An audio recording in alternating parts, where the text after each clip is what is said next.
In this video, we're going to learn how to do the shoulder shimmy. So, what is a shimmy? A shimmy is actually a shake. Or, in other words, you can think of it as moving back and forth very quickly in succession. There are many body parts that you can shimmy. For example, you can shimmy the shoulders, you can shimmy the chest, you can shimmy the hips, or you can even shimmy your hands. So in this video, we're going to learn how to do the shoulder shimmy, which is one of the most basic dance shimmy movements. So a shimmy is one type of body isolation. What does the term isolation here mean? To isolate a body part means to move that body part without moving the rest of the body. For example, if you're doing a shoulder shimmy, you only want to move the shoulders and not move the rest of the body. So when you're doing the shoulder shimmy, you don't want the hips to move as well. So if you're doing this, that's not a shimmy, and you don't want to be doing this either. That's not a shoulder shimmy. So a shoulder shimmy only moves the shoulders without moving the rest of the body. So the movement is initiated by your shoulder blades, which are on the top part of your upper back. What you're aiming for is to pull one shoulder blade at a time. So for example, if I'm pulling this shoulder blade, I'll pull it back. Then I pull this shoulder blade back. And then back, and back. So what you do is you pull the shoulder blade one at a time, alternating. From the side view, it looks like this.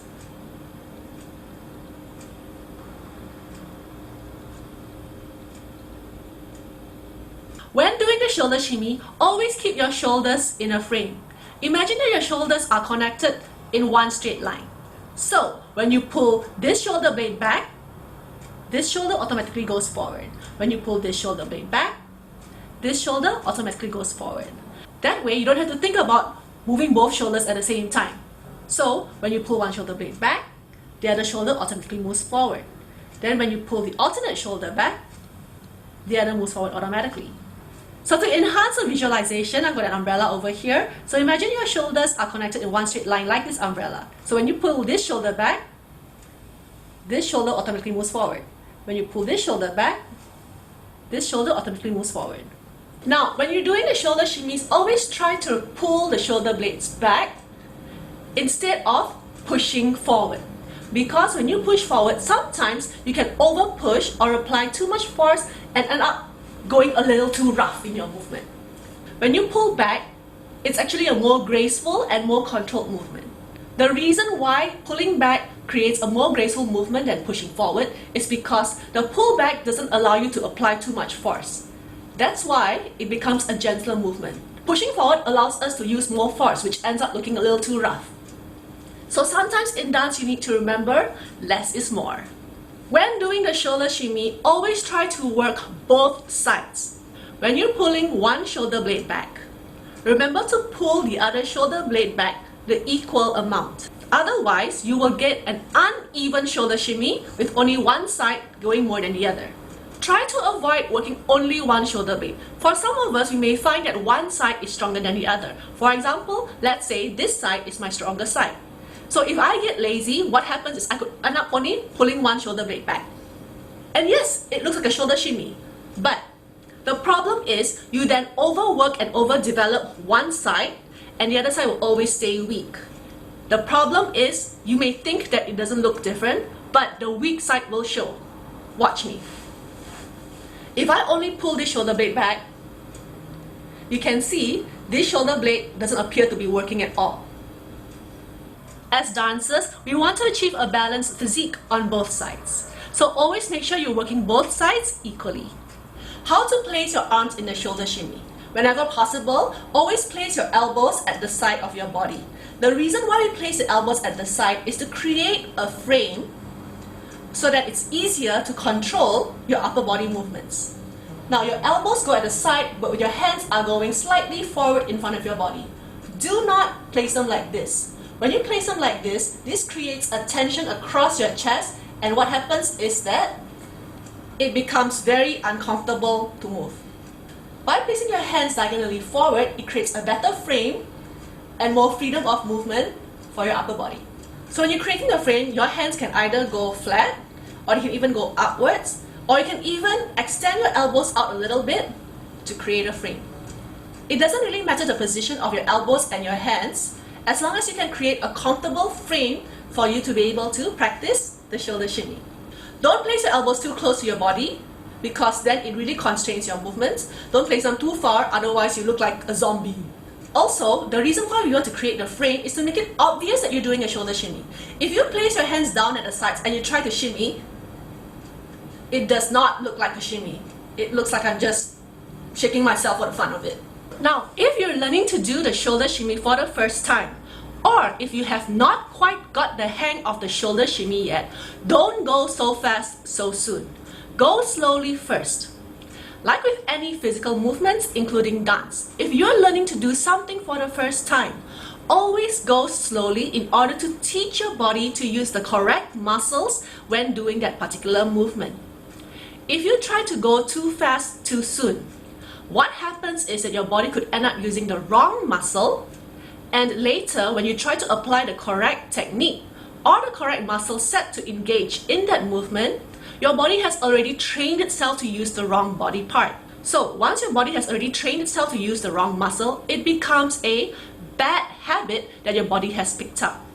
Once you have picked up a bad habit, then your body has to work even harder to learn the correct movements, because it has to untrain itself from using the wrong body parts and retrain itself to use the correct muscles to engage for the particular movement. So a shoulder shimmy is quite fast. But don't go so fast if you don't quite know how to do it yet. Go slowly first. Learn to move the shoulders slowly. Once you get quite good at being able to engage the correct body part, then go a little faster. Slowly increase the speed of the shimmy when you get better at controlling the muscle.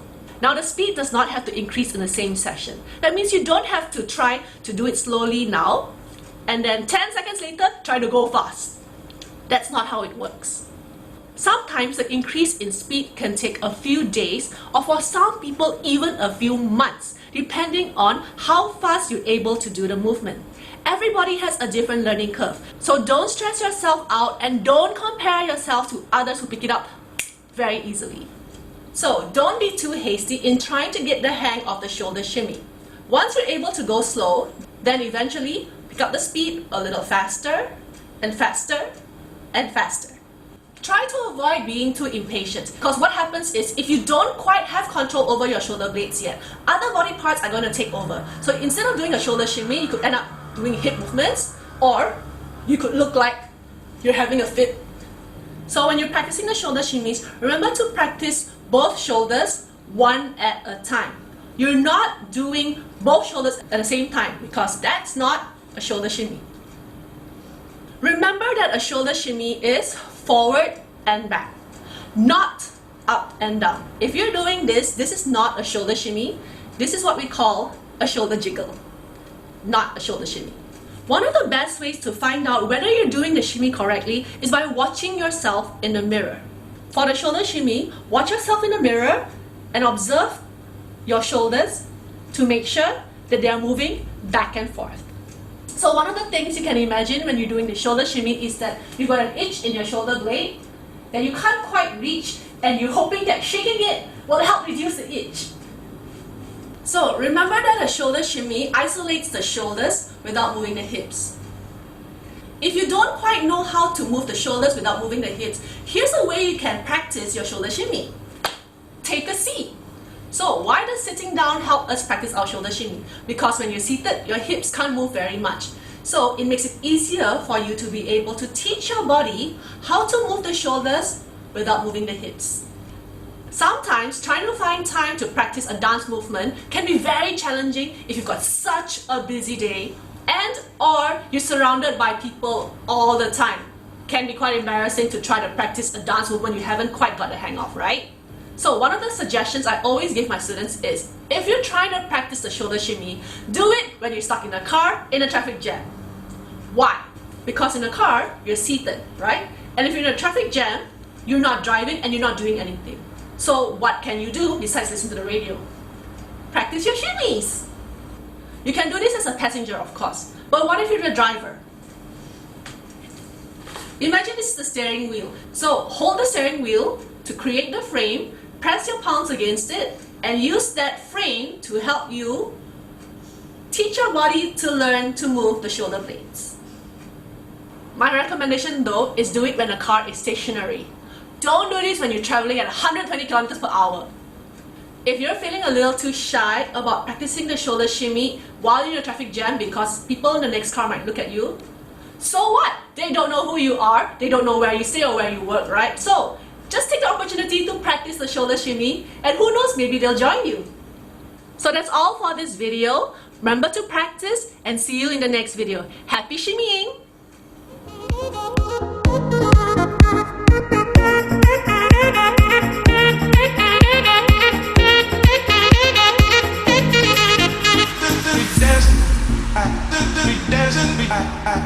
We dancing,